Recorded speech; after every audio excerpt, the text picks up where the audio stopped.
नमस्कार, मैं हूँ काशिफ़, आप देख रहे हैं द बॉस न्यूज़। एक ख़ास रिपोर्ट पे हम बातचीत करने के लिए हमारे लाइन पे बने हुए हैं, जो अबूज़र भाई हैं और वो टाइम्स नाउ में जॉब भी करते हैं, एक रिपोर्टर भी हैं और काफ़ी अच्छा नज़र रखते हैं वो जो भी ट्रेंडिंग टॉपिक होती है उस पे। जो महाराष्ट्र में जिस तरह से 3 साधुओं का कत्ल हुआ और वहाँ पे पीट-पीट के मार दिया गया।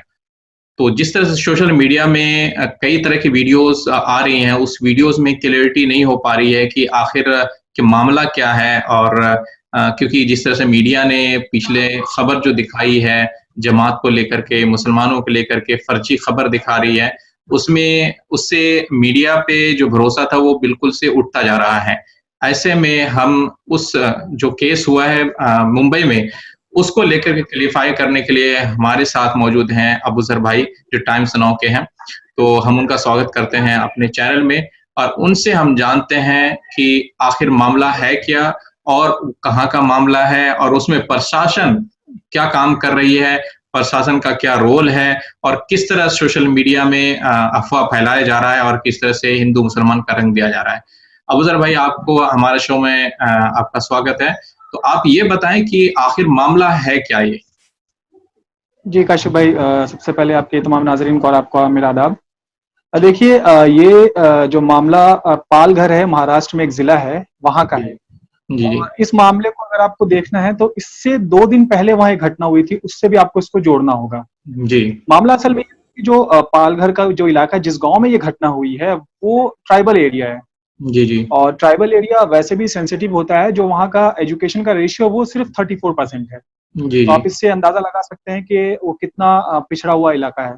जी, हुआ जी। ये कि वहाँ पे एक अफ़वाह फैलाई गई सोशल मीडिया के माध्यम से कि कुछ डाकू हैं, कुछ चोर हैं जो भेष भेष बदल कर और इलाकों में चोरी कर रहे हैं, डाका डालने की कोशिश कर रहे हैं, कुओं में थूक कर कोरोना फैला रहे हैं।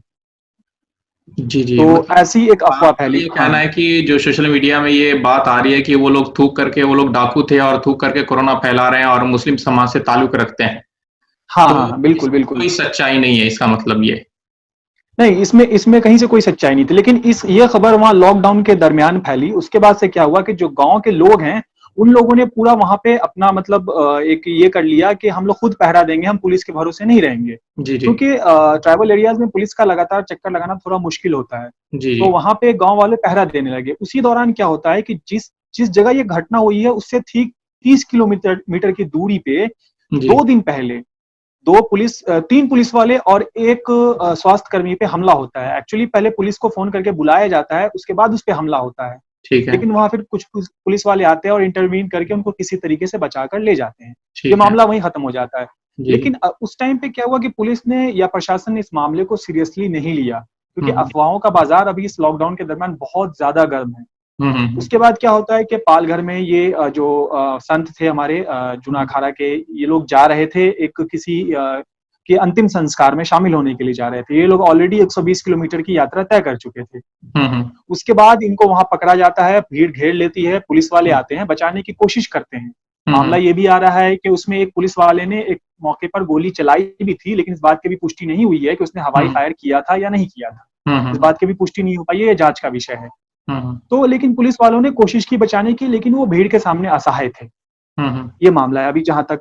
और उसके बाद जो महाराष्ट्र प्रशासन की जो कार्रवाई है, वो तत्काल कार्रवाई में उन्होंने 101 लोगों को गिरफ्तार किया था, जिनको ठीक है। तुरंत थाने ले जाया गया और उनको वहाँ बिठाया गया। हुँ, हुँ। उसके बाद से शुरुआत में इस मामले को धार्मिक रंग देने की कोशिश की गई। इसमें कुछ third grade media web portal शामिल हैं। अच्छा, अच्छा, अच्छा। अच्छा जी, ये बड़े बताएँ कि संस्थान।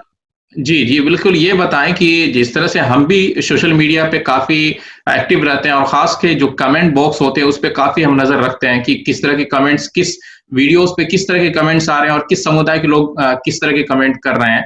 और ये हुँ, वीडियो अगर क्योंकि काफ़ी हमने फर्जी खबर को भी पड़ताल करके, फैक्ट चेक करके और उसे अपनी पोर्टल पे भी डाला है कि किस तरह की फर्जी खबर हुँ, फैलाई है पूरे सोशल मीडिया में।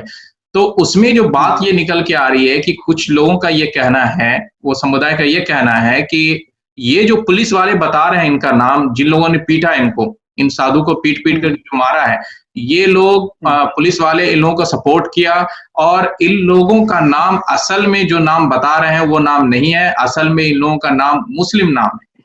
क्या इसमें? अच्छा, नहीं नहीं काशिफ, आपको इसके लिए आप एक्सेस करेंगे, कई सारे मीडिया पोर्टल्स पे आपको मिल जाएंगी, एफआईआर की कॉपी मिलेगी आपको। तो एफआईआर की कॉपी में फहरिस्त में 1 से लेके 101 तक नाम लिखे हुए हैं। जी, जी। जी, तो अगर आप उसको 2-4 वेब पोर्टल को सर्च करेंगे तो आपको मिल जाएंगी। मैंने भी एफआईआर की कुछ कॉपी के स्क्रीनशॉट्स मेरे पास आए थे, तो मैंने उनको देखा था। तो उसमें कहीं से भी ऐसी बात नहीं है, जिसका जो नाम है वही लिखा जाएगा, ऑन रिकॉर्ड नेम होता है। पुलिस के पास हमारी सारी जानकारी होती है। अगर कल को पुलिस को मेरी एक छोटी सी इंफॉर्मेशन मिलती है, तो उससे बहुत सारी जानकारियां निकाली जा सकती हैं। ये बिल्कुल वैसा ही है, एफआईआर में प्रॉपर नाम लिखे गए हैं, उन सभी लोगों के नाम लिखे गए हैं जिनको रात को पुलिस थाने ले गई थी। जी, जी। कि ये चूं देखिए, चूंकि एक मानसिकता बनाई गई है और उसको बनने में बहुत लंबा समय लगा है, तो अगर हम ये सोच रहे हैं कि किसी भी एक घटना से ये चीजें खत्म हो जाएंगी, तो मतलब हमें लगता है कि हमारी समझदारी में थोड़ी कमी है। अभी 2 मिनट पहले आप मेरे ट्विटर और फेसबुक अकाउंट पे जाएंगे, तो मैंने एक बंदा हेमंत शिवारे करके है, मैंने उसको जी, रिपोर्ट किया है जी, जी। सीएम ऑफिस महाराष्ट्र और महाराष्ट्र पुलिस को, कि इस इंसान ने अभी से 1 घंटे पहले एक लाइव वीडियो किया है और उसमें ये सही बात की मुसलमानों ने मारा है और उन्होंने संतों की हत्या की है, बहुत सारी चीजें, और साथ में उसने महाराष्ट्र के जो सीएम उद्धव ठाकरे उसके लिए भी बहुत सारी आपत्तिजनक भाषा का इस्तेमाल किया है। तो जी, जी, ऐसे लोग समाज के हर कोने में भरे हुए हैं। आपको मैं एक आपकी जो आपने कमेंट बॉक्स में रिएक्शन की बात की है ना, मैं उसका बहुत अच्छा उदाहरण आपको देता हूँ। जी, जी। आज यूपी के मुख्यमंत्री योगी आदित्यनाथ जी हैं, उनके पिता का निधन हो गया एम्स अस्पताल दिल्ली में। अच्छा, अच्छा। ये सबके लिए, ये उनके लिए बहुत, उनके परिवार के लिए पर्सनली बहुत दुख की घड़ी थी। हम अगर इसको, क्योंकि इन चीजों को मेरा मानना है कि राजनीति से हटकर देखा जाना जी, चाहिए किसी भी बिल्कुल। परिवार का जो। तो उसमें क्या हुआ कि अगर आप जाके देखें कि खास संप्रदाय के लोग, मैं बिल्कुल कहता हूँ मुस्लिम लोग, जी, साफ जी। शब्दों में कह रहा हूँ, जहां हुँ। जहां ये खबर लगी है कि योगी आदित्यनाथ के पिता का रिएक्शन हो गया, आप उस खबर पे जाइए और जी, रिएक्शंस पे क्लिक कीजिए। जी, जी। रिएक्शंस जहां शो होते हैं, लाइक हार्ट, ये जो शो होता है, उस जी, जी। रिएक्शन पे देखिए, ये कम्युनिटी के कुछ जाहिल लोग लगातार उस पे हंस रहे हैं। जी, जी, जी। तो बिल्कुल, जो ये हम बिल्कुल जिसकी दुःख हम की बात, बात है। ये इसलिए बिल्कुल हो रहा है कि हमने ये चीज़ मैं गौर कर रहा हूँ कि जब भी मुसलमान अभी ये हो रहा है कि अगर किसी हिंदू को मारा जाता है, तो कुछ मुसलमान लोग जो जाहिल लोग हैं, वो खुश होते हैं कि भाई सही किया, मारा गया। और जब मुसलमान को मारा जाता है, तो कुछ जाहिल लोग जो हिंदू समाज से हैं, वो ये लिखते हैं कि बहुत अच्छा हुआ और इसके साथ ऐसा ही होना चाहिए। तो इसमें इस तरह के जो माहौल बने हैं, इसमें कहीं न कहीं मीडिया का और ख़ास के हम तो ये कहेंगे कि सरकार भी इसमें मुलव्विस है। क्यों? क्योंकि अगर इस तरह के जो लोग हैं, अगर उस पे एक्शन सरकार लेती, तो आज ये समाज में जो नफ़रत और इस समाज में जो जो धारणाएँ बन रही है, वो ना बनती। अगर मीडिया पे भी लगाम कसा जाता है कि इस तरह के कंटेंट आप नहीं दिखा सकते हैं, अगर इस तरह के कंटेंट आप नहीं बोल सकते हैं, आप जो है मुद्दे की बात बोलें, जब भी अगर कोई मसला होता है, तो उसकी बात को उठाएँ। ना कि हिंदू और मुसलमान पे कोई बात उठाएँ, जिससे आज ये समाज में इस तरह की बातें देखने को मिल रही है। बहुत दुःख की बात है, जो मुसलमान कमेंट कर रहे हैं, एक सीएम के परिवार जो परिवार अपने परिवार खो चुके हैं और वो मरने मतलब अर्थी में वो जा चुके हैं, अर्थी देने के लिए जा रहे हैं वो, और उसमें इस तरह के कमेंट आ रहे हैं, बिल्कुल किसी को भी दुःख होगा। अगर हमारे माँ-बाप भी मरे और कोई दूसरा समुदाय के लोग, चाहे अपने ही समाज के लोग, अगर उसमें कमेंट करें कि भाई इसके साथ बहुत अच्छा हुआ और ये बहुत गलत है, ये है, वो है, तो ऑब्वियसली बात है कि हमारे अंदर भी बहुत सारे उसके लिए दुःख जो है वो बिल्कुल ज़ाहिर हो। नहीं देखिए, मैं आपको वही कह रहा हूँ, जहां तक बात है सरकार की जिम्मेदारी की और मीडिया की जिम्मेदारी की, चूंकि आप दूसरे देशों से तुलना करेंगे अगर, या बाहर के अमेरिकी देशों से या फिर यूरोप के कंट्रीज से आप तुलना करेंगे हमारी मीडिया की, तो हमारे यहाँ चैनल्स और वेब पोर्टल्स की तादाद, मतलब जैसे हमारी पॉपुलेशन है ना, वैसे हमारे यहाँ इन चैनल्स की और जी, जी। मीडिया की भी तादाद, वेब बिल्कुल, पोर्टल्स की भी बिल्कुल तादाद सही है। बात। तो मॉनिटरिंग करना उतना आसान नहीं है। अब जहां तक बात है कमेंट्स पर लगाम लगाने की, तो देखिए, आप पूरी दुनिया में चले जाएं, कहीं किसी भी देश में, आप अमेरिका का ही सबसे बड़ा अच्छा उदाहरण ले सकते हैं, आप जिसको हम कहते हैं कि विश्व के सबसे मजबूत लोकतंत्र में से एक है वो। जी, तो जी। वहां पे आप उदाहरण दे रहे हैं कि कैसी खबरें आई कि ट्रंप इतनी बार एक दिन में झूठ बोलते हैं, ये खबरें आपने सही सुनी बात, होंगी। सही वहां बात। पे भी मीडिया जो है वो 2-3 तरीके से बटा हुआ है। फॉक्स अपने एजेंडे पे काम करता है, सीएनएन अपने एजेंडे पे काम करता है। जी, जी। तो ये चीजें अगर हम समझ रहे हैं कि ये चीजें सिर्फ भारत में हो रही हैं, तो हमारी मतलब थोड़ी-सी मासूमियत होगी हमारी हर जी। तरह से, क्योंकि ये चीजें बहुत तेजी से बदल रही हैं। जी, जी, आप जी। देखेंगे तो मीडिया में जो है जब से कॉर्पोरेट सेक्टर की एंट्री हुई है, तो जी, जी। वहां से चीजें बदलने लगी हैं। और सरकार की रही मॉनिटरिंग की बात, तो देखिए लोकतंत्र में हर कोई अपने हिसाब से चलता है और अपनी चीजों को अपने हिसाब से चलाने की कोशिश करता है। जी, जी, इसी जी। का नाम डेमोक्रेसी है। कहीं न कहीं थोड़ा-सा लूप होल मिलेगा, उस लूप होल का हर कोई फायदा उठाएगा। जी, जी। और यही अभी तक होता आया है। अब रही रही बात लगाम लगाने की, तो आप अगर कायदे से गौर करेंगे तो टाइम टू टाइम जो है मिनिस्ट्री को शिकायत जाती रहती है। वक़्त से अभी जैसे महाराष्ट्र में ही कई सारी एफआईआर दर्ज हो गई हैं, कई सारे जी, जी। मिनिस्टर्स पे, कई सारे माफ़ कीजिएगा, कई सारे पत्रकारों पे। तो इस तरह के जी, कदम लगातार उठाए जाते हैं। लेकिन जो क्लोज़ मॉनिटरिंग की आप बात कर रहे हैं कि बिल्कुल नज़र रखी जानी चाहिए इन चीज़ों पे, तो देखिए एज़ अ कम्युनिटी और एज़ एन ऑर्गनाइज़ेशन, या फिर आप बात करेंगे एज़ अ पर्सन, जब तक हम अपनी रिस्पॉन्सिबिलिटी को नहीं समझेंगे। आज सुबह मेरी एक पत्रकार से बात हो रही थी, मेरे पत्रकार साथी है मेरी ही संस्था के, तो हम जी, कह रहे थे कि ये पालघर के मुद्दे को लेकर चर्चा चल रही थी हमारी व्हाट्सएप पे, तो उन्होंने कहा यार हम एज़ अ कम्युनिटी फेल हैं। तो हुँ, मैंने हुँ। कहा इसका सबसे बड़ा उदाहरण मैं आपको ये दे सकता हूँ कि पिछले कई दिनों से 20-25 दिनों से मेरे इलाके में एमसीडी सफाई करने के लिए नहीं आ रही थी, जो दिल्ली में सफाई का काम करती है एमसीडी। तो मैंने जी, अपने मोहल्ले के लोगों से कहा यार कब तक एमसीडी के भरोसे रहोगे? आओ हम खुद सफाई करते हैं। एक बंदा भी निकल कर सामने नहीं आया। जी, जी, जी। बिल्कुल, अपने गली के लोगों को आप कहता हूँ जैसे कि कि आप जिस तरह से एज़ अ आप हाँ, जिस तरह से आप बात कर रहे हैं, ये बात बिल्कुल हुँ, परफेक्ट बात है। ये बात हमने आज़माई है समाज के अंदर कि बोलने के लिए अगर आप सोशल मीडिया की बात करें, तो सोशल मीडिया पे वही लोग ये कहेंगे कि हम आसमान से तारे भी तोड़ लाएँगे और जो है वो यही हो चाँद रहा है। भी लाएँगे। लेकिन आप उसे कहें कि आप चलें और समाज के अंदर काम करें, तो एक भी नहीं दिखाई देगा आपको।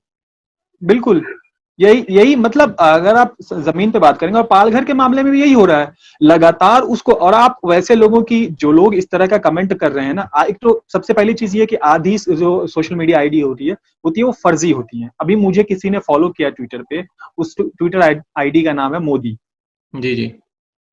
जी, तो मतलब आप इस तरीके के लोग आपको फ़ॉलो करते हैं, और जब जो जेन्युइन आईडी है, आप जब उनकी इस पे जाएँगे, तो पूरे नफ़रत भरे पोस्ट मिलेंगे। असल में दिक्कत, सबसे बड़ी दिक्कत ये है कि ऐसे लोग समाज से कोसों दूर हैं। जी, जी, जी। लोग लेकिन कहते हैं यहाँ कि पे मैंने एक चीज़ मैं ये कहना चाहूँगा कि जिस तरह की नफ़रत देखिए, आप भी मीडिया में हैं और हम भी मेरा भी कुछ न कुछ तजुर्बा रहा है और उसमें ये चीज़ निकल के आई सामने क्योंकि हमने भी कॉर्पोरेट में काम किया है, आपने भी काम किया है, तो आप बखूबी समझ सकते हैं और ख़ास के आप ऐसे ऑर्गनाइज़ेशन में हैं, टाइम्स नाउ एक बहुत बड़ी ऑर्गनाइज़ेशन है, तो वहाँ पे आपने काम किया और काम कर रहे हैं। तो आपको तो ये पता होना चाहिए कि जब भी कोई कंटेंट आगे रिलीज होती है, तो उससे पहले क्वालिटी चेक होती है। तो बिल्कुल। आप ये देखें कि मेन स्ट्रीम मीडिया जो फर्जी खबर हुँ, चला रही है, क्या उसको पता है कि नहीं है कि हम फर्जी खबर चला रहे हैं, लेकिन फिर भी वो चला रही है। इसके पीछे एजेंडा क्या हो सकता है? नहीं देखिए, इसके पीछे एजेंडे की कोई बात नहीं है। हर चैनल अपने नैरेटिव के हिसाब से काम करता है, बिल्कुल साफ है ये। और हर चैनल का अपना एक एक मतलब क्या कहते हैं, एक जो बेसिक होता, मोटो होता है, उसको फॉलो करना होता है। और खबरें जिसकी आप बात कर रहे हैं, जैसा फीड आपको मार्केट से मिलेगा, आप उस हिसाब से चलाएँगे। आप कई सारे चैनल को जाइए, अगर आपको ये आज के डेट में अगर कोई भी चैनल मेरे सामने ये दावा कर दे कि वो निष्पक्ष है, कोई हुँ, भी पोर्टल आ जाए, वो दावा कर दे, मैं दावे के साथ कहता हूँ, मैं 5 मिनट में पोल खोल के उसकी रख दूँगा कि वो कितना निष्पक्ष है। जी, कोई जी। नहीं है इस मार्केट में। सबके सब अपने हिसाब से चल रहे हैं। मैं किसी का नाम नहीं लूँगा, सबके सब अपने हिसाब से चल रहे हैं। सबका एक बैक सपोर्ट है, सबका एक पॉलिटिकल एजेंडा है, सब कोई अपने हिसाब से काम करते हैं। इसमें अगर हम एक तरफ़ा दोष देने चलेंगे, जी, हम जी। ये कहेंगे कि ये फला-फला चैनल है, ये सरकार की मदद करता है, ये फला-फला चैनल है, ये सरकार का विरोध करता है। आप जी, अगर कायदे से मॉनिटर करेंगे, तो हर कोई अपना काम कर रहा है। हर कोई जी, जी। अपने हिसाब से काम कर रहा है। और इस चीज़ में वो लोग मारे जा रहे हैं, वो खबरें दब जा रही हैं, जिनको जी, निकल कर बाहर आना चाहिए था। अब जी, इसमें सबसे बड़ी दिक्कत क्या है, मैं आपको बताता हूँ, व्यूअर्स की दिक्कत है। जी, जी। चैनल्स अच्छी खबरें दिखाने की कोशिश करते हैं, जी, जी। अच्छी खबरें दिखाई जाती हैं, लेकिन जी, आप सच मानिए, जनता नहीं देखती है। सही बात। ये पता नहीं दुर्भाग्य है हमारे इसका कि अच्छी खबरें और जो अच्छा पैकेज आता है, जो कुछ इन्फॉर्मेटिव होता है, आज की डेट में आप कोविड-19 को लेकर कुछ अच्छा चलाइए अपने यूट्यूब पे, कुछ इन्फॉर्मेशन देखिए कि आपको कैसे बचना है। जी, जी। तो लोग क्या करेंगे कि उन वीडियोज़ को देखना बंद कर देंगे। आपकी उस जी। वीडियोज़ को बहुत कम देखेंगे। आप वही थोड़ा-सा पालघर की वीडियो चलाइए वॉयलेंस की, देखिए लोग कितने मज़े से देखते हैं उसको। जी, तो बिल्कुल, ये बिल्कुल। ये बीमारी हमारे समाज से उत्पन्न हुई है, जिसका पूरा-पूरा फ़ायदा मीडिया उठा रहा है। इसमें उनको अपना कॉर्पोरेट सेक्टर रन करना है, वो अपना कॉर्पोरेट सेक्टर रन कर रहे हैं, उनको अपने जी, एम्प्लॉइज की तनख्वाह देनी है, उनको जी, जहां जी। से जहां से टीआरपी मिलेगी वो उस चीज को चलाएंगे। इसमें मैं हाँ, भी हाँ, कुछ बुरा नहीं समझता हूँ। आप देखना छोड़ दें, वो दिखाना छोड़ देंगे। सही बात। बहुत बहुत आसान चीज है। आपके जी, पास जी। अच्छे कंटेंट की चॉइस भी है, लेकिन हम चॉइस की तरफ ध्यान नहीं दे रहे क्योंकि हम उस चीज के आदी हो चुके हैं। जी, जी, बिल्कुल, बिल्कुल सही बात। तो बहुत-बहुत शुक्रिया आपका जो पालघर में जो घटना हुई है, उस पे वज़ाहत करने के लिए और उसको खुलासा करने के लिए क्योंकि नाज़रीन को बहुत ही ज़रूरत थी इस तरह की न्यूज़ की क्योंकि सोशल मीडिया पे हम भरोसा नहीं कर सकते कि ये न्यूज़ किस तरह की है और मतलब कि घटना ये सच्ची है, झूठी है या उसमें क्या-क्या रंग दिया गया है, उसका खुलासा करने के लिए हमारे साथ मौजूद थे अबूज़र भाई जो कि टाइम्स नाउ में रिपोर्टर की हैसियत से काम करते हैं। शुक्रिया आपका। दोबारा हाज़िर होंगे बहुत अबूज़र भाई जो अगली न्यूज़ की तरफ फिर से हम जुड़ेंगे, तब तक के लिए आप बने रहें द बॉस न्यूज़ के साथ। धन्यवाद।